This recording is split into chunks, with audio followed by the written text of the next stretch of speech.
跟我们走吧，我们找到他的下落了。萧炎一听这话，脸上的笑容瞬间消失，取而代之的是一片森冷之色。随后，萧炎他们来到一个宽敞的大厅，气氛特别凝重。萧炎一进来，眼睛就紧紧盯着玄空子他们，心里激动不已。玄空子见萧炎这模样，赶紧提醒萧炎别乱了心境，解救老可不是件容易的事。萧炎深呼吸几下，冷静下来，问玄空子这次情报怎么收集的这么快。玄空子说，其实他们也搜集了1年多呢，现在终于确定了药老的位置。原来药老被转移到了中州西北的亡魂山脉的魂殿分殿，那地方寒气重，魔兽多，隐蔽性极强。萧炎他们一听，这下可得好好准备准备了。小医仙问了一个关键问题，那分殿有多少斗尊强者？玄空子说，情报显示可能有5位斗尊，这阵容可不简单，放眼整个中州都是顶级的。萧炎他们心里都咯噔一下，这任务难度可不小。玄一又提醒他们别遇到魂殿的天尊，那可是尊老中级别最高的强者，实力至少也是5星斗尊左右。萧炎他们听了，眉头都皱起来了，这魂殿的实力太可怕了。不过玄空子也说，天尊一般不会轻易露面，他们应该不用太担心。他还给了萧炎一张亡魂山脉的地图，有了它，进入山脉应该不难。萧炎他们商量着，得等风尊者来了再出发。风尊者可是中州有名的强者，有他在，把握能更大一些。他们计划半个月后出发，这半个月里得尽可能提升实力。萧炎知道，这次行动是他这些年最凶险、最重要的，他必须全力以赴，不能有半点闪失。跟玄空子他们聊完后，萧炎带着小医仙等人就匆匆离开了。玄空子他们看着萧炎他们离开的背影，心里感慨，希望他们此行能顺利。从魂殿手里抢人可不是件容易的事。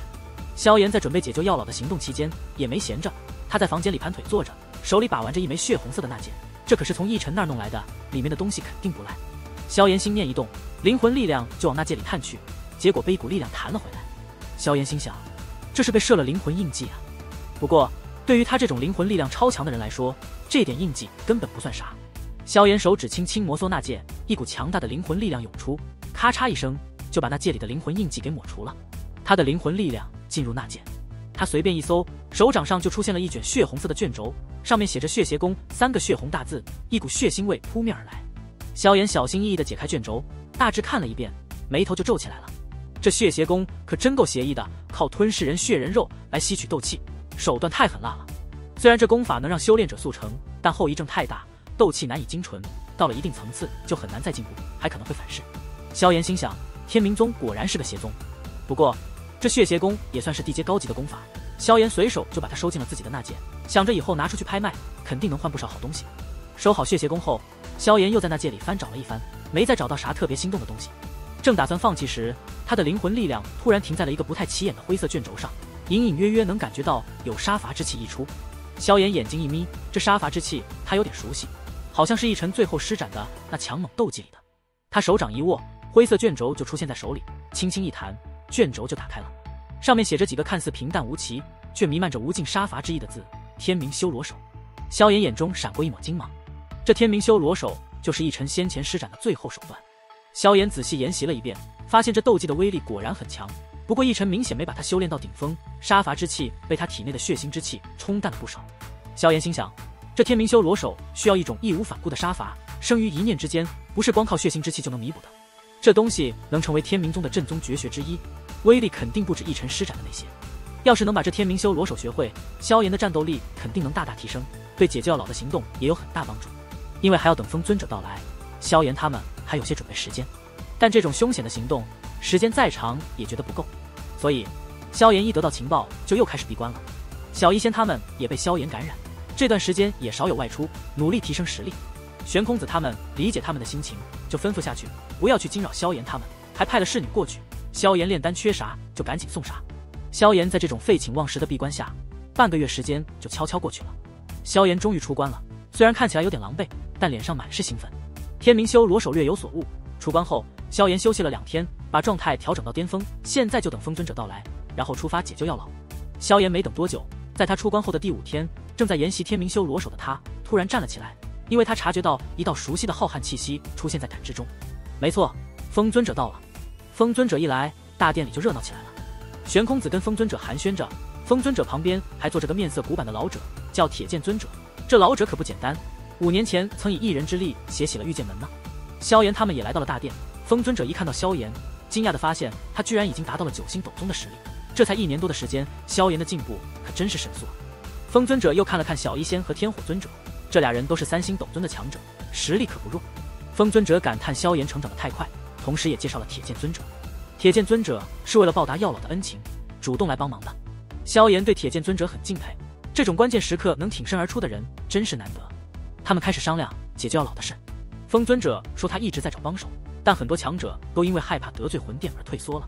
萧炎也担心魂殿会再次转移药老，所以他们决定尽快行动。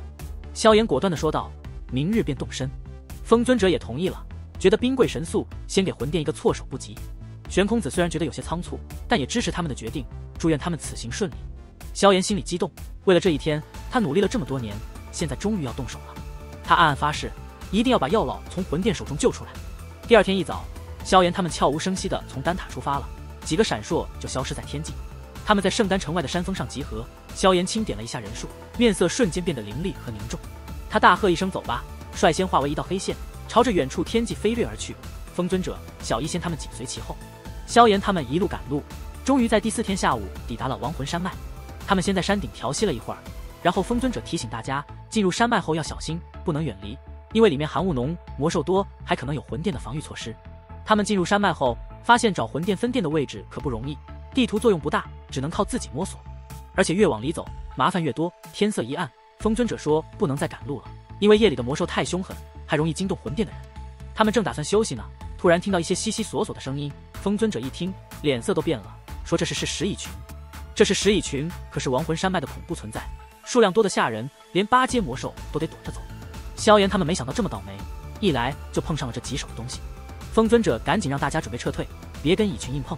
可就在这时，紫妍突然从树上掠下来，一头冲进了寒雾弥漫的森林里。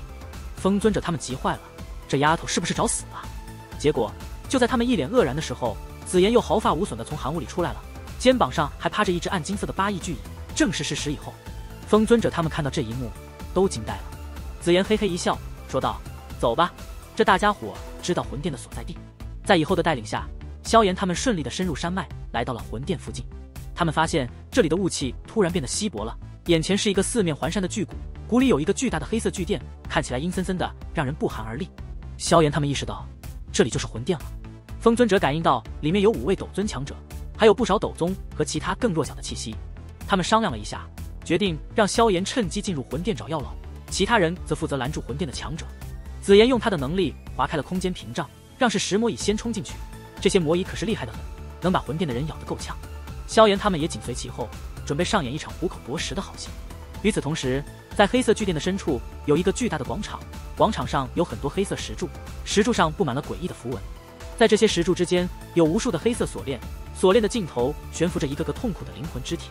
在中央有一个高出地面10丈左右的平台，平台上有一个光芒最强烈的光团，里面坐着的正是药老。药老被4条黑色锁链缠绕着，动弹不得。这里死寂而诡异，充满了阴森和死亡的气息。突然，药老感应到了一丝熟悉的气息，这让他愣住了。他缓缓抬头，眼中涌上了一抹泪珠。当年离开时，这丝气息还只是一个需要他保护的少年，如今却已经成长为强大的斗尊。药老知道，当年雏鹰，如今终于是翱翔了天际。